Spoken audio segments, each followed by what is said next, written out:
Klaus Reiner has driven the same stretch of the A8 between Stuttgart and Ulm for 31 years. Same Mercedes diesel wagon for the last 11 of them. 290,000 kilometers on the odometer. And here is the number that stopped me cold when he told me he is still on his original front brake rotors. Not his original pads. Rotors. The actual cast iron discs that most American drivers replace every 60 to 70,000 miles because a shop tells them the rotors are below minimum thickness and not safe to resurface. Klaus is at 290,000 kilometers, roughly 180,000 miles, on the same discs he installed when the car had 11,000 on the clock. He didn't do anything expensive to get there. He didn't buy ceramic anything. He didn't install some aftermarket cooling kit. He does one thing, every single time he drives, that almost no driver in North America has ever been taught to do, and almost every shop has a financial reason not to mention. I want to be clear about what kind of claim this is, because I know how it sounds. This is not, German cars are just built better. Klaus's rotors are the same grade of cast iron you'll find on plenty of American and Japanese vehicles in the same weight class. The metallurgy isn't the secret. The pad compound isn't the secret. What's different is what happens to that hardware every single time Klaus's right foot moves. And once you understand the mechanism, you'll see it applies just as well to a Honda Civic as it does to a Mercedes wagon. Music. Here's the part that should bother you. The average brake job in the United States, pads and rotors, both axles, runs somewhere between $600 and $1,100 depending on your car and your zip code. Most people pay that bill every 2 to 3 years. Over the life of a car, that's 3, sometimes 4 brake jobs. Call it $3,000 conservatively, spent on a system that, done a certain way, should really only need real attention once. The habit I'm about to walk you through costs you nothing. It requires no tools, no parts, no trip to a parts store. It takes about 90 seconds to learn, and then it's just how you drive for the rest of your life. And I want to be upfront with you before I go any further. This is not a miracle. It will not fix a caliper that's already seized, or a rotor that's already warped, or pads that are already worn to the backing plate. What it does is stop the 2 invisible processes that destroy healthy brakes years before they should die. And once you see what those 2 processes actually are, you will understand exactly why German drivers get double the rotor life out of hardware that is, mechanically, identical to yours. Music. Let's start with why your shop has never explained this to you, because the reason is not some cartoon villain twirling a mustache in a back room. It's simpler and honestly more believable than that. A brake job is one of the most reliable recurring revenue lines a repair shop has. It's not diagnostic. Nobody needs to convince you your brakes are worn, the pedal or the noise tells you. It's not optional the way an air filter is optional. And critically, it's a job where the customer has almost no ability to evaluate the work.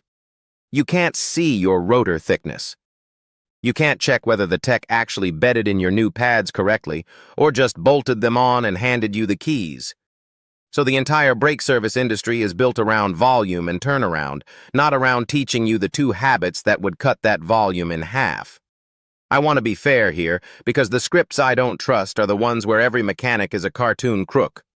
Most techs installing your pads are not lying to you, and they're not incompetent.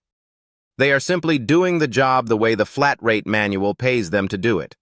Install, torque, drive it around the block, done.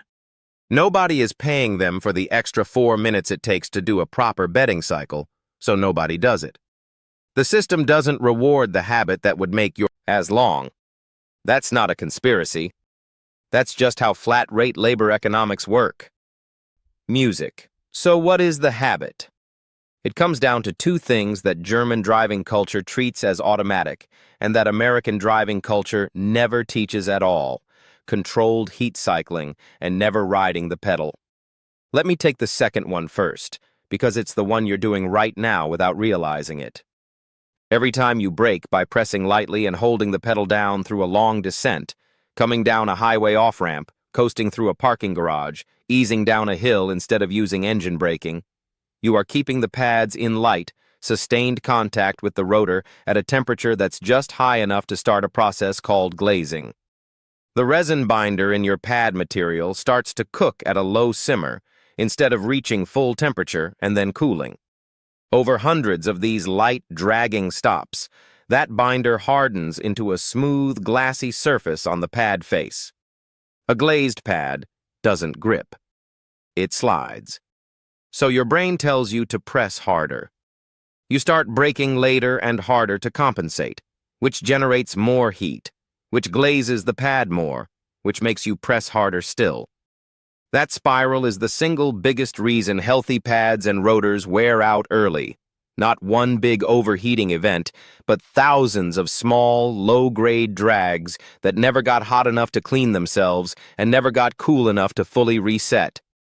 Autobahn driving structurally prevents this. When there's no speed limit and traffic allows it, German drivers are taught, in driving school, explicitly as part of the curriculum, to manage speed changes with engine braking and gear selection first, and to treat the brake pedal as a tool for a firm, complete stop, not a low, constant drag. You shift down, you let compression do the slowing, and when you do use the brake, you use it decisively. One firm application that gets the pad and rotor properly hot and then lets them cool cleanly, rather than a soft, extended squeeze that never resolves. It's baked into how the roads are driven, not a special trick. But you can adopt the exact same behavior on any road in any country, and it is the single biggest variable in how long your pads and rotors survive. Music, the first habit, controlled heat cycling, matters even more, and it starts the day you get new pads. Every brake pad manufacturer, without exception, specifies a bedding-in procedure for new pads, a series of moderate to firm stops from a set speed, with cool-down periods in between, done in the first few miles before the car is driven normally. This transfers an even layer of pad material onto the rotor face, which is what actually creates your stopping friction going forward. You're not stopping metal on metal, you're stopping pad transfer layer against pad transfer layer. Skip that step, or do it wrong, and you get an uneven, patchy transfer layer that causes exactly the symptom you've probably experienced and blamed on cheap pads. Pulsation. A pedal that shudders. A steering wheel that shakes under braking. Most people replace their rotors to fix that shudder. Most of the time, the rotors were never actually warped. The transfer layer was just laid down wrong on day one because nobody bedded the pads in. I learned the specifics of this from a mechanic named Dieter Wachtel, who ran a two-bay independent shop outside Esslingen for 38 years before he retired, and who spent part of his career doing brake development testing for a supplier that fed parts to two major German manufacturers. Dieter's rule, which he says every apprentice in his shop had to repeat back to him before they were allowed to touch a brake job, was this: the rotor doesn't care how hard you press, it cares how you let go. Meaning, the bedding process and the everyday driving habit after it is defined less by the force of the stop and more by whether the pad and rotor are given a proper cool-down cycle after every hard application. Instead of staying, your car is doing something it has never done before. You're pulling out of a parking lot, foot barely on the gas, and there's a half second where the engine revs but the car doesn't quite catch up. Then it lurches forward, like the transmission just remembered what gear it's supposed to be in. You tell yourself it's nothing. You've told yourself that for about 3 weeks now. Then one morning, at 138,000 miles, the dash lights up all at once, and the car locks itself into third gear and refuses to leave. That's called limp mode. It's not a warning. It's the transmission's way of saying, I'm done negotiating. You take it in. The technician doesn't even test drive it first. He already knows. He pulls the dipstick, if your car still has one, and the fluid that comes off it isn't red. It's the color of old coffee, and it smells burnt, like something in there has been cooking itself alive for the last 80,000 miles.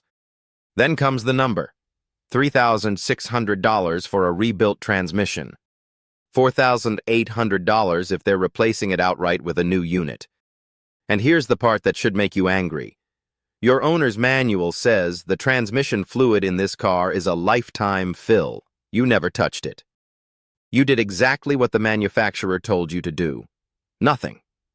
And the transmission died anyway, almost exactly on schedule, a few months past 100,000 miles, right when most factory powertrain warranties expire. That is not a coincidence. And it's not a conspiracy either, not the way people usually mean that word. Nobody signed a document that said, "Let's kill transmissions in year 9. But there is a business reason a term like lifetime fluid got written into an owner's manual, and there's a business reason that reason was never explained to you.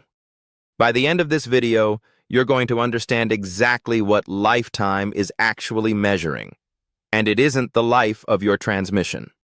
Before I explain the fix, I need to tell you about a man named Walt Bregman. Walt ran a one-bay transmission shop outside Toledo, Ohio, from 1979 until he finally hung up his coveralls in 2017. 38 years, one man, one lift, and a green spiral notebook where he logged the mileage, the fluid condition, and the eventual fate of every transmission that came through his door. Not because anyone asked him to, because he wanted to know, for himself, whether what the dealerships were telling people was true. By his own count, Walt rebuilt or replaced somewhere north of 900 automatic transmissions in his career. And he told me the pattern was so consistent, it stopped surprising him after the first decade. The transmissions that failed early, almost without exception, were the ones where the fluid had never been touched. The transmissions that made it to 250,000 or 300,000 miles in the exact same makes and models belonged to owners who'd been getting the fluid drained and refreshed every 30,000 to 45,000 miles, often against the advice of their own owner's manual. Walt wasn't guessing at chemistry. He was reading the fluid itself, the same way an engine builder reads a spark plug. And what he saw, over and over, tells you almost everything about why lifetime fluid survives as a phrase. Here's the mechanism, and it's not folk wisdom dressed up as mechanics. It's basic tribology, the science of how surfaces move against each other under load. Automatic transmission fluid isn't just a lubricant.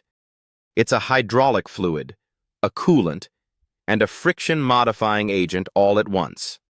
Inside your transmission, clutch packs engage and disengage dozens of times during a single drive, and the fluid has to do two contradictory things simultaneously.